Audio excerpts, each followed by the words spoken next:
Love finances the other F word and want to support the show? Become a patron by going to patreon.com/FTOFW. You'll get special features, a shout out on the air, and early releases. Or if you prefer, pick up some merchandise at financestheotherfword.com. As fantastic a CFP as Mel O is, and as wonderful an attorney as I am, please do note that anything said in our show are our opinions alone and are not meant to be taken as financial or legal advice. Welcome to Finances, the Other F Word, a Gen Xer podcast for musicians and music lovers, where we discuss money and music without all the pretentious bullshit. Here are your hosts, Zoe Terry, attorney at large, and Mel O, certified financial planner and author of Finances, the Other F Word. Listener discretion is advised.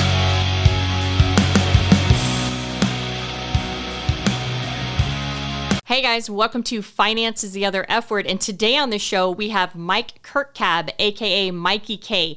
Now, this is going to be really fucking cool because he has been a sound engineer and many other positions for a very long time. He's the owner of Equilibrium Audio and also the owner of Independence Financial Coaching. He's been in sound for 25 years, working part of that time in the joint. He has been a front of house engineer, a monitor engineer, and a systems engineer. And Zoe and I have no idea what any of those mean except front of house engineer. So right off the bat, can you educate us on what any of that means that I just said? I have no idea what any of those do either. Any audio engineer in the live profession ultimately wears those hats. So the front of house engineer is pretty obvious. It's the engineer that mixes the sound for the audience, so the audience can have an enjoyable show. Mm-hmm. The monitor engineer mixes monitors for the band, so the band can hear themselves and each other. Right. The systems engineer makes sure it all gets put together properly and is properly tuned, and it is fully operational for the show. Do you do every one of those positions in one show, or do you have? Yeah. So I mean, because I would think that you would move through those, right? Sometimes. So bigger shows, there's a dedicated engineer for each position. And then some shows, there'll be a front of house engineer and a monitor engineer. And then they kind of share the system engineer, system engineer responsibilities. And then sometimes it's one person doing all of it. So we've talked to a couple sound engineers on the show, and the conversations are always fascinating. And one of the times that I think we were talking to Stanley, I had talked about in the 90s, there was those commercials that were everywhere that basically said, oh, if you want to be a sound engineer, come, go to this schooling and you'll learn sound and all this kind of shit. And I remember watching him going, fuck, that would be really cool. So how did you get into sound, and when did you start getting into sound, et cetera? So I'm a failed guitar player. In high school, I thought I wanted to play guitar and joined a band. And I was more fascinated and interested in my friend's garage with this little box that we all plugged our stuff into.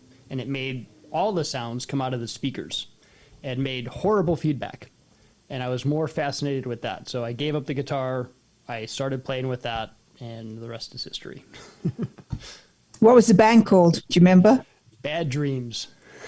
Oh, bad name, more like. What kind was down to here? It was a whole nightmare. I tried to forget it. What kind of music did you play? Classic rock and heavy metal. Right.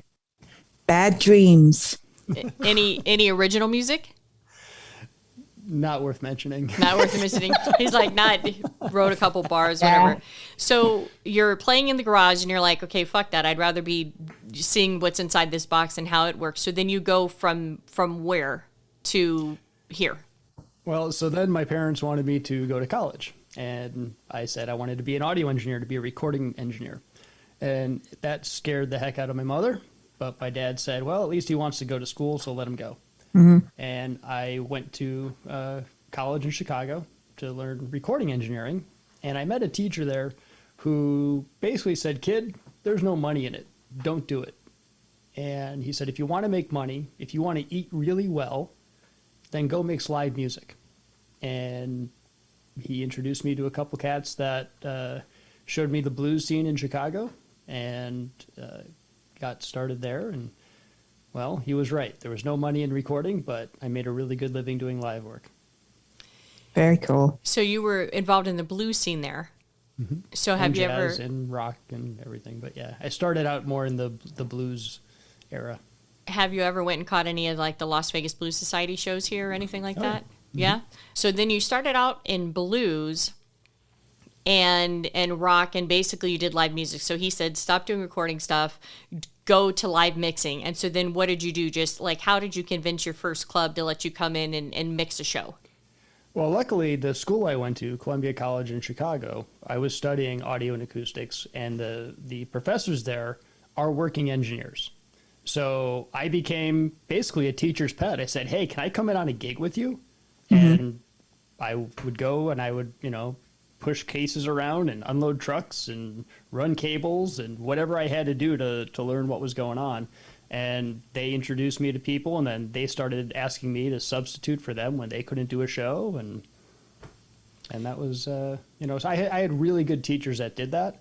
And then the teacher who told me that there was no money in it, he's the one that made a phone call to a guy here in Vegas that helped get me my first gig here. Wow. And what was your first gig here? The Joint. The Joint. That's a Cool. pretty good fucking first Yeah. gig, man. I'll say, yeah. That's not bad. Not bad. So did you actually apply much of what you learned from the school in your everyday audio engineering life, or? Absolutely. Oh, you did? Okay, yeah, because Absolutely. a couple of the other sound engineers we had on here, they've been taught. They've just been kind of self-taught, and they came up through different channels, and they didn't really have school. So how long did you work kind of the music circuit in Chicago before you actually made your way over to Vegas? So I got my first house gig in 1998, and that was a blues venue in Chicago, and I also worked in a jazz venue. I worked with a 16-piece big band orchestra at a club called the Black Orchid. And I did that for about 2 years, and then I moved out here in February of 2000. And your connection got you as the house engineer at the Joint. And this is so for those of you who are Vegas people, this would be the original version of the Joint, which was Correct. really cool. I saw a lot of really good shows there and stuff. And so now when bands, so you're a salaried employee when you're working as the house engineer. No? How does that work? No, actually, so in our industry, a lot of times you're just on call. You're not a salaried position. You're not even full-time hourly. And you're what's called on the bounce. And so you bounce from venues to venue. So while most of my gigs were at the Hard Rock, they only had so many shows every year, right? So I would pick up other gigs at Mandalay Bay or some other venues around town just by getting to know a network of people. And then, doing a lot of the corporate events, a lot of the meeting rooms that happen for conventions and that sort of thing. At the time, Mandalay Theater was open, and there wasn't a Cirque show in there. It was just they were having different concerts come in. They would do some Broadway stuff for a few days, and then they'd have a concert come in, then a corporate event. So I got on the call list there, and then I started doing a lot of shows there, and then HBO Boxing After Dark and Showtime Boxing and all the pay-per-view boxing, I got into broadcast work at the Mandalay Bay Event Center. So that kept me busy and just kind of bouncing around those three venues most of the time. So with the fights and stuff, you're doing the broadcast work. You're basically doing the same kind of mixing, but you're doing it for television? A little bit. Mostly what I would be doing it for the house, for the audience in the arena, but I would also be giving a feed to the truck that they would have, and then I would be taking some information from them, and you send it all different places. So you're controlling, so if I'm watching a boxing match, you're controlling what I hear in the stadium, but then there's a different feed from a different engineer that's going out to the pay-per-view channels, but then they're also mixing the two of them together. I swear I did not think it was that elaborate. Did you, Zoe? I swear I thought it was. Oh, not at all. Yeah. And then there are engineers, field engineers running around with a whole bunch of wireless mics that go into a separate mixer for what they call the ENG mixer. And that's all the stuff that happens in the dressing rooms and on the walkway as they're entering into the ring, and stuff that happens, outside of the fight area, that those get a separate mix and those get sent to the truck so they can edit those in production and send those out live as well.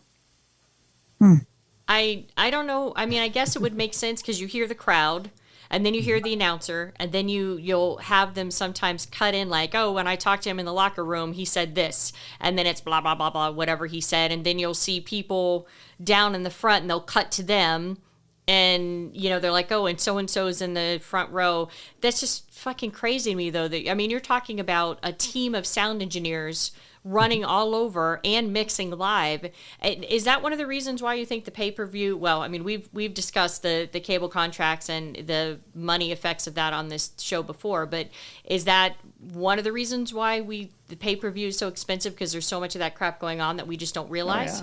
Oh yeah. I mean, when you look at what happens on a pay-per-view event such as boxing or UFC, the number of trucks that are parked outside that have broadcast gear, for the main pay-per-view feed. There's a satellite truck that sits out there to uplink it so it can go to other areas of the world. There's a truck that mixes just for international audiences, in German or Spanish or whatever. And so there are so many different crews there. And then you have all the crews for the house itself. And then you have, and that's just audio, right? Never mind video and cameras with the giant camera setups that are in these venues, the giant jib cameras, which is like a giant crane that it can move and follow people all around. The flyover cameras, kind of? Exactly. Okay. They have the guys in the ring with the cameras. They have all that, all the security, all the health and safety,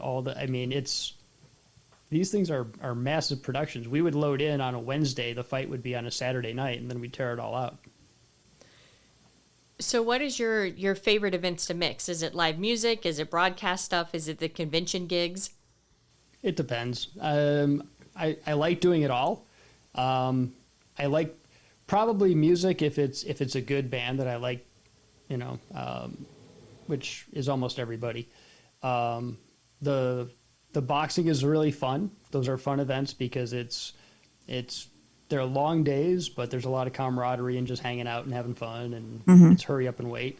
And even the convention stuff is not too bad. It can be boring because you're sitting there listening to somebody on stage talk. The only thing that could be more boring would be me talking about it, and it's just but at the same time, you still get to practice some of your craft, and it's fun. What was your Sorry, Mel. No, go ahead. What was the first gig that you had at the Joint? At the Joint was 2 Live Crew. Oh my God, that's fucking great. Oh my God, what year was that? February of 2000. I just showed up into town like that day, and I helped load it in. I really didn't do anything because I was the new kid in town, and I just helped with load in, and I really didn't do anything, but I got to sit in front of the house and watch the show. Great. So in 2000, Luke Campbell was obviously a little older than he was in the 90s. What was that show like? Was it still as outrageous and uncensored? It was uncensored and it was outrageous.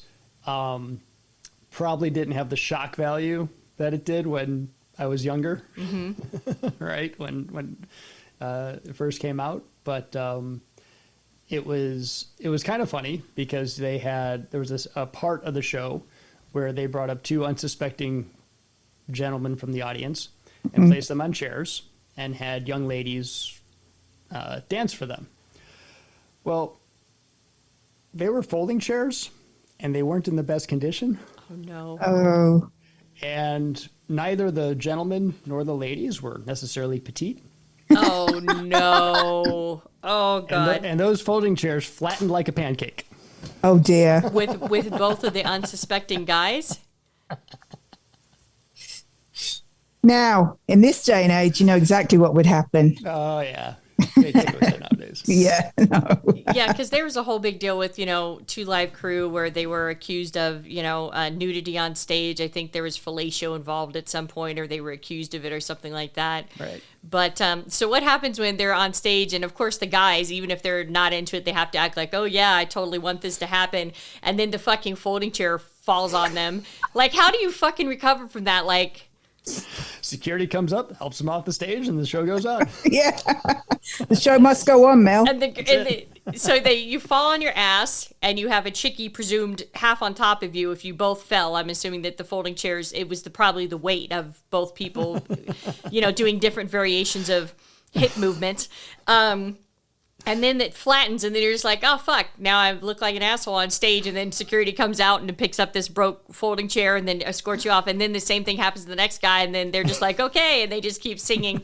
Like, I mean, I would be like, what am I watching right now? This is fucking crazy shit, And I want to be I don't remember there. what they said about it. They just kind of kept going because it was in the middle of a song, and we were all just laughing. Oh my God. I so wish I was there now too. True. Oh, that's hilarious. Oh my God. So Two Live Crew was your first show. So now you have acts that come through that have their own engineers. And so you don't have to mix for them, or are you still on property? So you're just like, you're doing something else. You're like, they're doing their thing.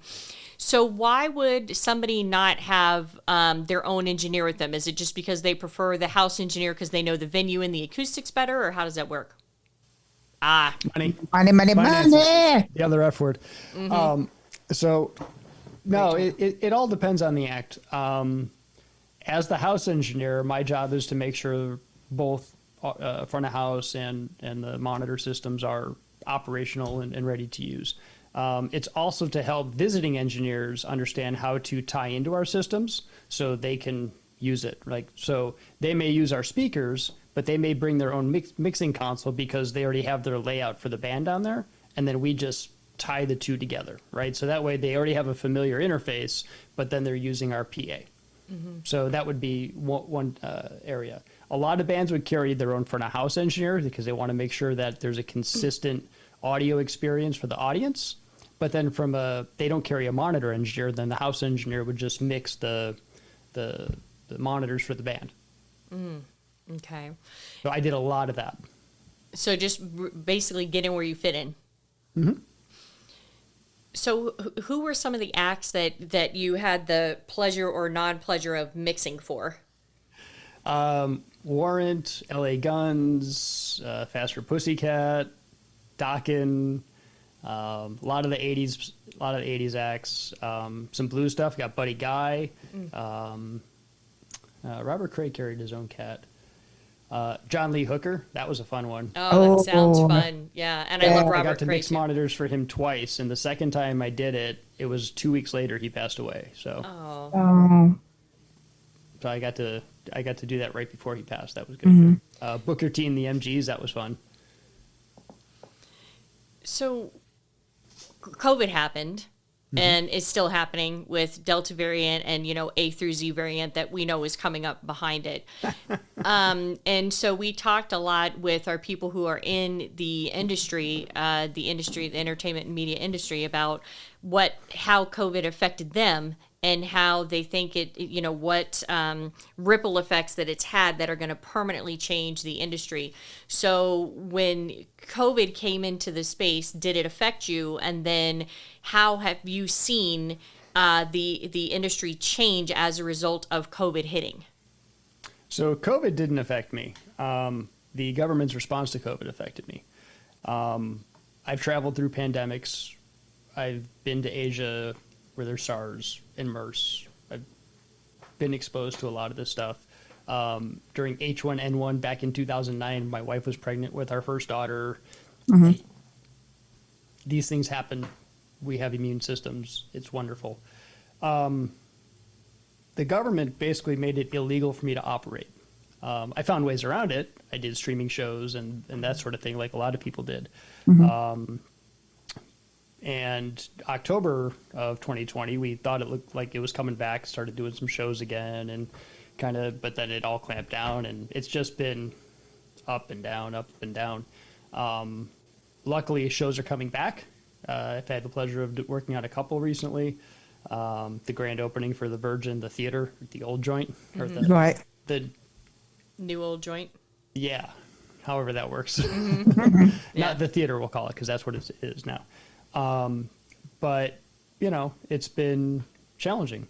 There's a lot of restrictions. There's rumored more restrictions coming.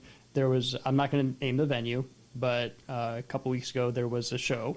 The band said that they wanted everybody vaccinated and proof of vaccination. Well, the line for the refunds was longer than the line to get in. So, I know there are people pushing for that, but I think there's going to be a lot of resistance to that, and people are going to end up losing money. So, be that as it may, that has yet to play out. I have no prediction on that. I have my hopes, but... So do you think because we talked about the streaming concerts that a lot of people had to do, Kevin Hart did a comedy show from his living room, with like 30 people there or something like that. Do you think at any point that will replace actual live events? Nope, not at all. Not at all. One of the things about live events, it's funny because I thought I wanted to be a recording engineer, but I've always enjoyed concerts more than the album. Right? There's nothing like going to a concert and seeing your favorite band perform or whatever on stage. And I don't care if it's classical music, speed metal, jazz, reggae, whatever. There's no experience like it. There's no type of streaming that can replace that. I don't care if you do binaural audio that gives you a 3D immersive sound and on the best HD screen. It's not the same. You're not standing there next to somebody, toasting with a beer in a plastic cup and singing together to whatever, anthem from your youth that, they're belting out on stage. So, no, that streaming will never replace that. Do you think streaming will even have a place? Oh, sure. I can think of a lot of the bands that I would love to see, right? I'm a big Zeppelin fan. I went to go see Page and Plant when they reunited in '95, and I made sure I had front row. I paid every scalper I could to get those seats. And if they were to do something at like the O2 Arena in London, I couldn't get there, I would absolutely pay for streaming. Right? There's those bands that people follow and will do whatever they can to see them. And this technology that we have that allows that is wonderful, right? But there's still something very special about being there.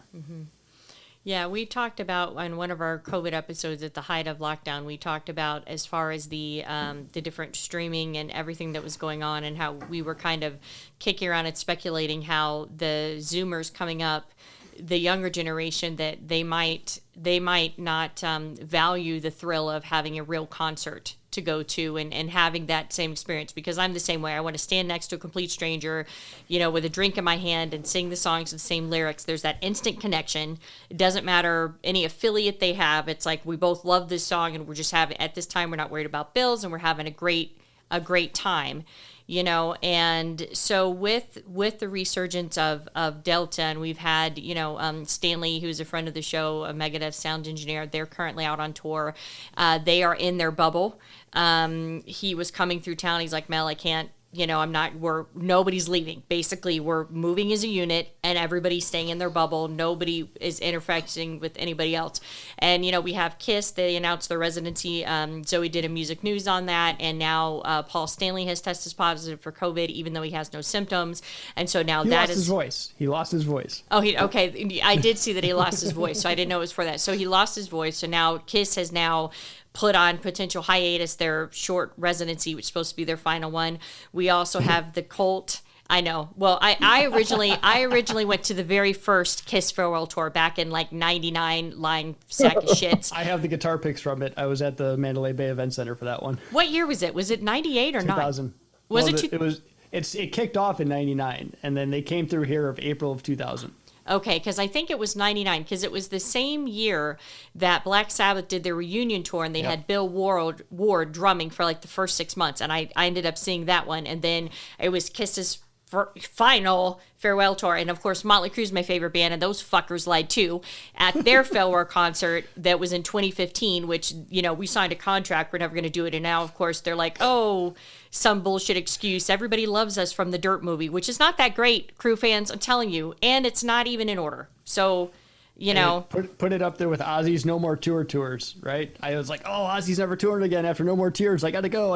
And at this point, it's just a fucking joke, but there seems, Slayer had their farewell tour 2 years ago, and Tom is like done. Like he's like, no, fuck it, I don't want to do this anymore. So we'll see how long that lasts. But I'm just tired of them, coming out. I dropped a whole fuck ton of money at Motley Crue, of course, and and now as soon as they get the chance, they're going back on tour. And we had the Cult. They just went on tour. Now they've pulled themselves off tour, and we have a lot of the other ones. So when do you think that touring might, because now everybody's pushing it out to next year, but this is my thing. It's like, okay, everything mutates. So even though we didn't know a Delta variant was coming, we knew that there'd probably be a variant.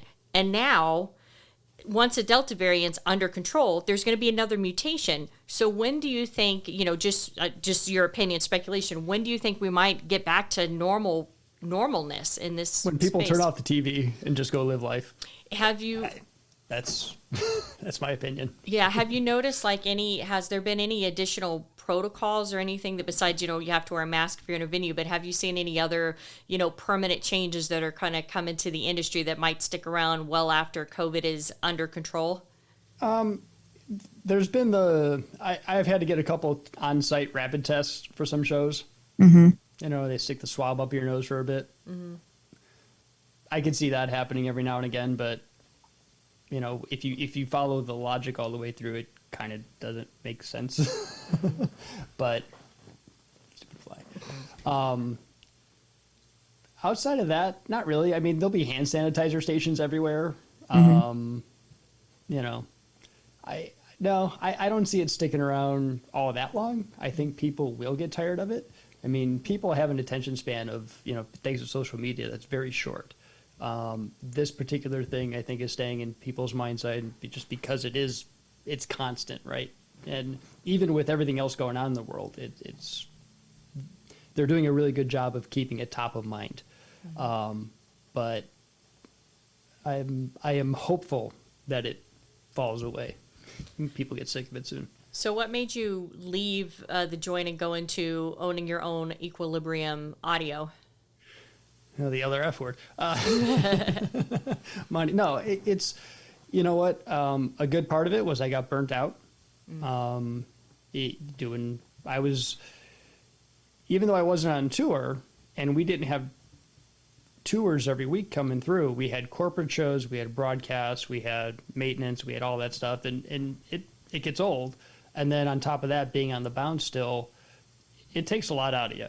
It's their early mornings, you're unloading trucks, you're hauling big speakers and you're putting them in the air and heavy amplifiers and gear. And it gets kind of old when you're only getting paid a certain amount.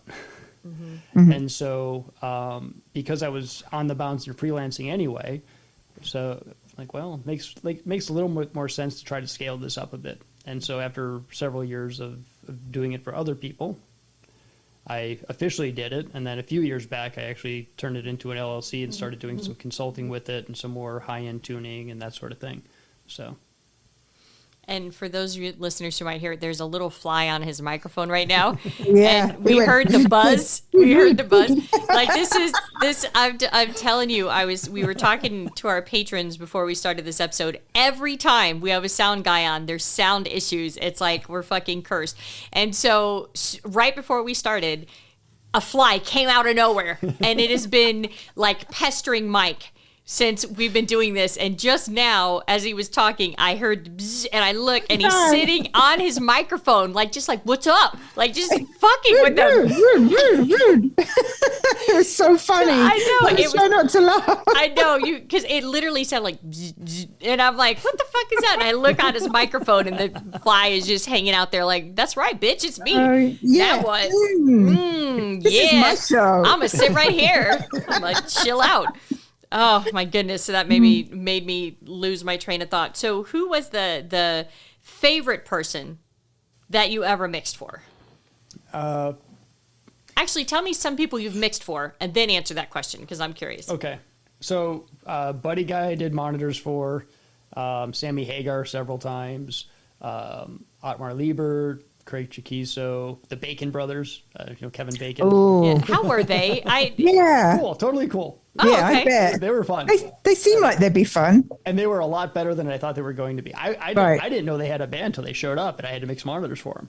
Right. And I was pleasantly surprised. They weren't that bad. Oh, that's so sweet of you. They weren't that bad. Well, I'm thinking Yeah. Footloose. I have no idea. Yeah, and they're named the Bacon Brothers. I get it. Your last name's Bacon. That's a horrible name. It's not It as is bad as Bad terrible. Dreams. Oh, come No. on. Everybody loves bacon. Yeah, that's true. I do love bacon. Yeah, Except yeah, some I of do our love Jewish bacon. listeners probably don't do bacon.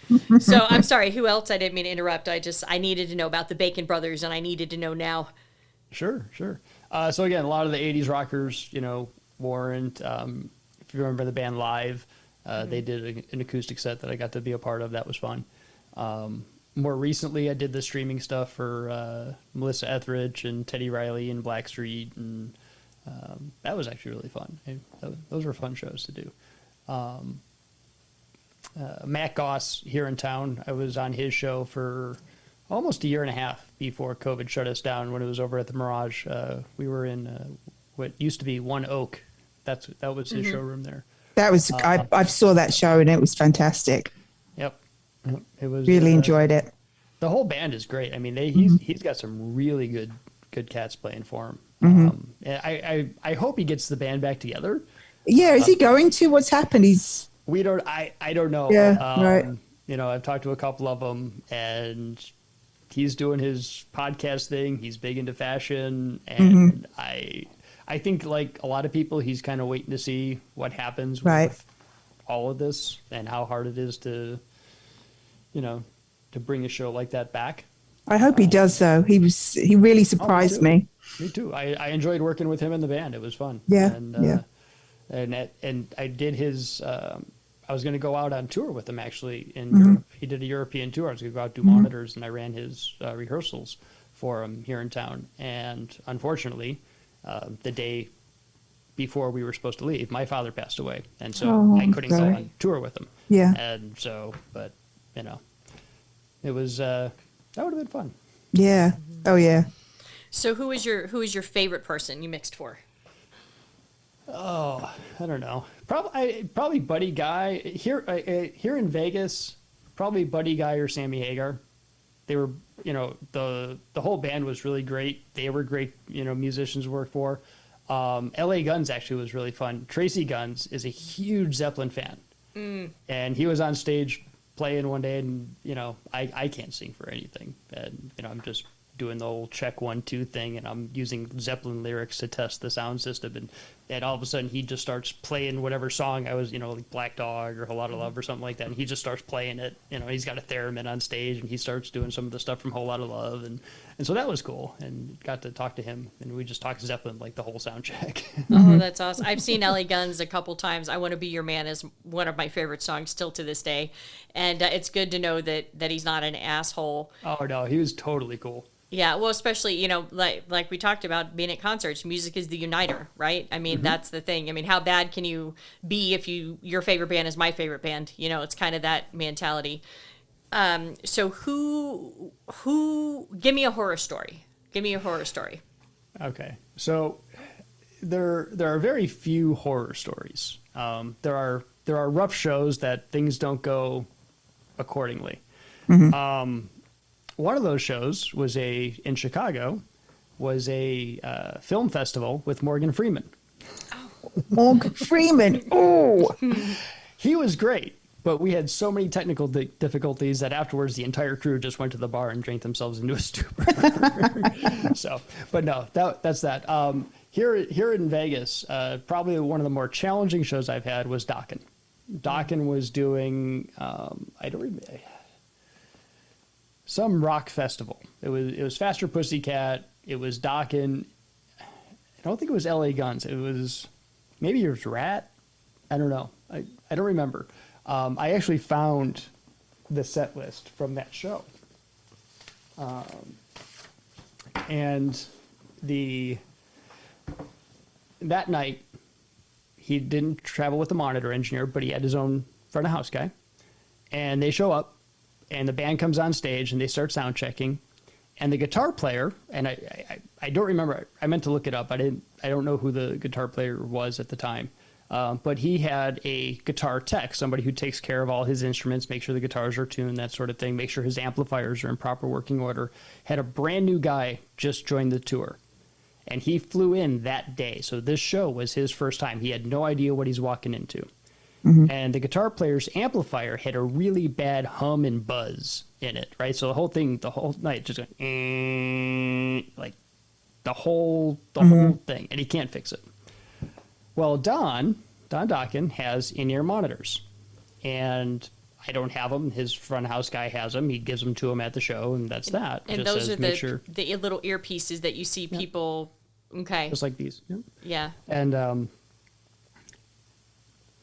And also we have speakers on the stage called wedges that, as a monitor engineer, I'm putting the sound through so he can hear himself sing, so he can stay in tune. And then we also have really big speakers on the side called side fills that I can put, drums and bass and guitar. So they get an overall mix of everything so they can stay in tune, stay in time, that sort of thing. And it's loud, right? Monitors are always loud because you're standing 3 feet from a speaker, and it has to be louder than everything else on stage. And it has to be louder than the PA system so they can hear what's going on.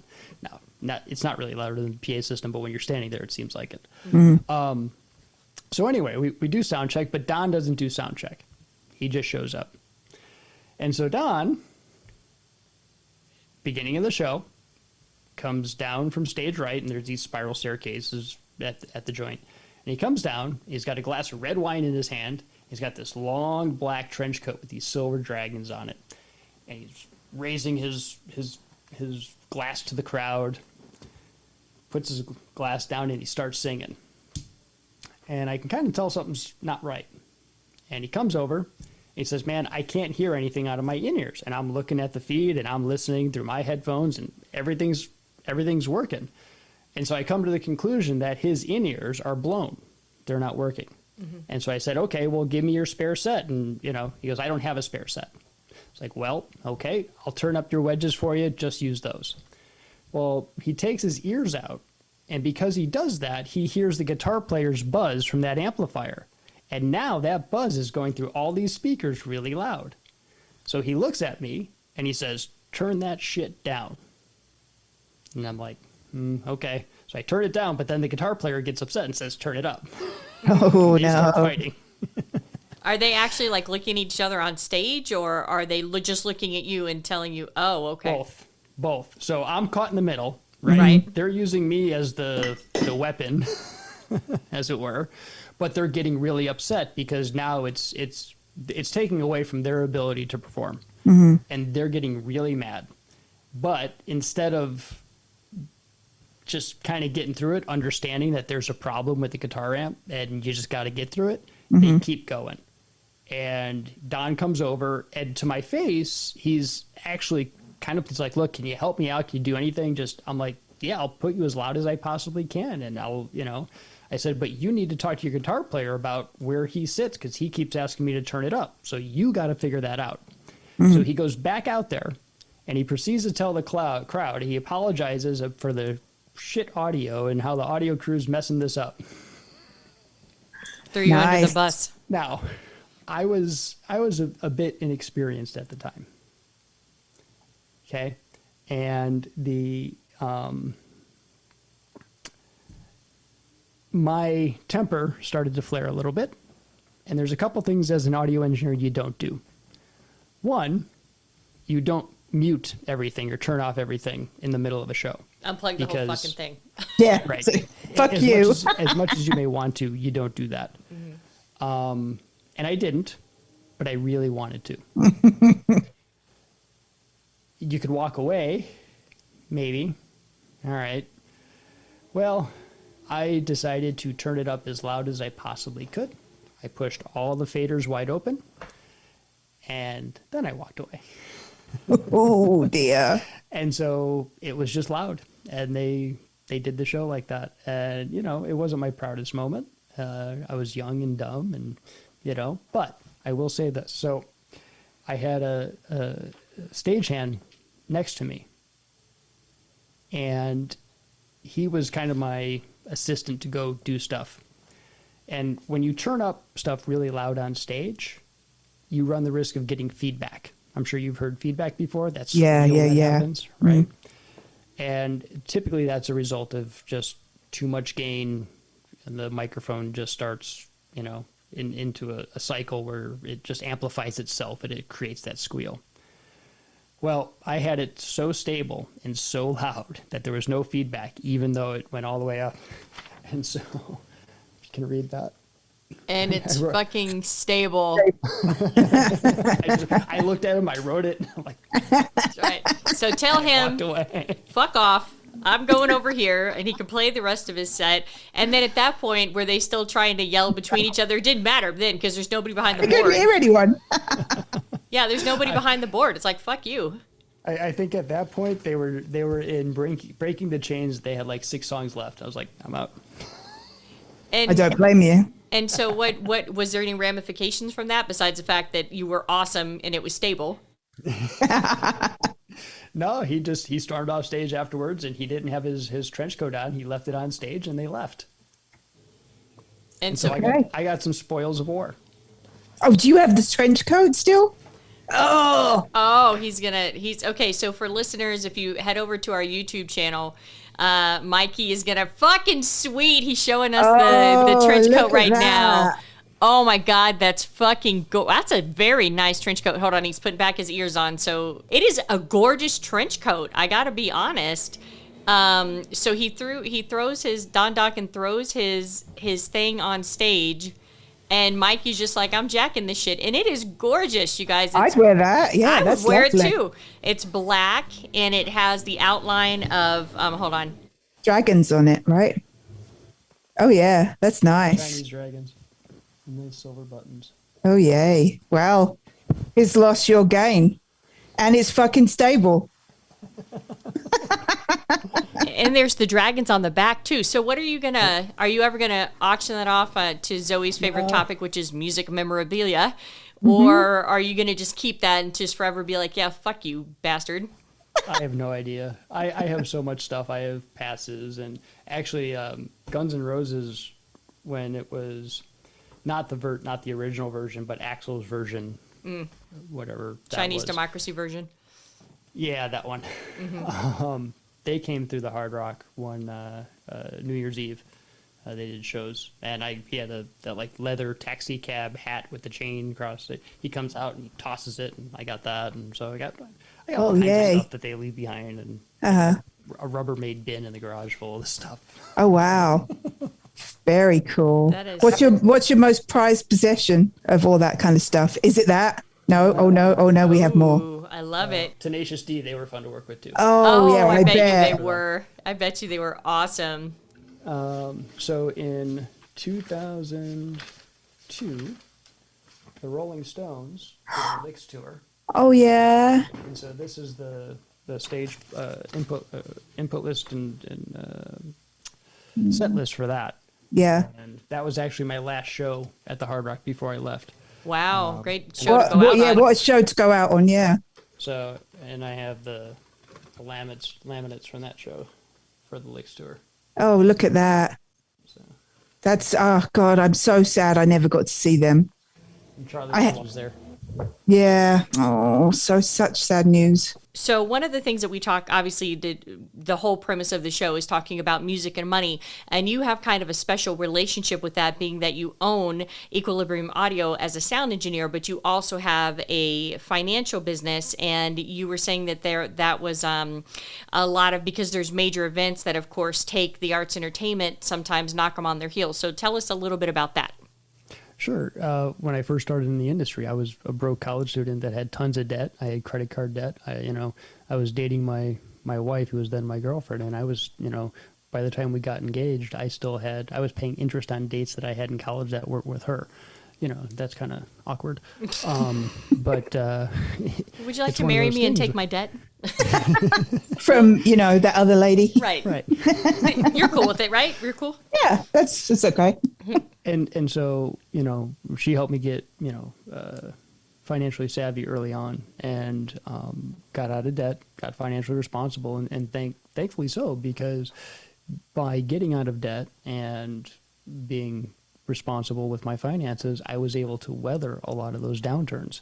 Having an emergency fund, having no debt, having, no mortgage, that sort of thing. That's kind of nice when these things happen. And so when COVID hit, and I saw a lot of my industry friends really devastated because of the shutdown. And I saw how many of them weren't able to weather it all that well. That's when I realized that, I could do something more, especially since I wasn't really mixing anymore. What was something else I could do with that time and energy to help people? And so that's how I started the Independence Financial Coaching. And we've covered on this show before about how COVID has taken a lot of the lighting companies out of business, a lot of the sound engineers out of business, a lot of the tour bus companies out of business. And of course, the great expectation was 2021 was going to be, the revival and everything was going to happen. Now it's pushed on to 2022. And so the coaching aspect and having a handle on your finances, specifically if you're in any type of industry where you're a 1099 or you're doing any type of consultant running your own gig, you need to make sure that you have those cushions if your desire is to stay in that industry. And I mean, financial industries have all the downturns too. I mean, 2008 took a whole bunch of investment advisors out at the knees, and they just never came back from it, quite frankly.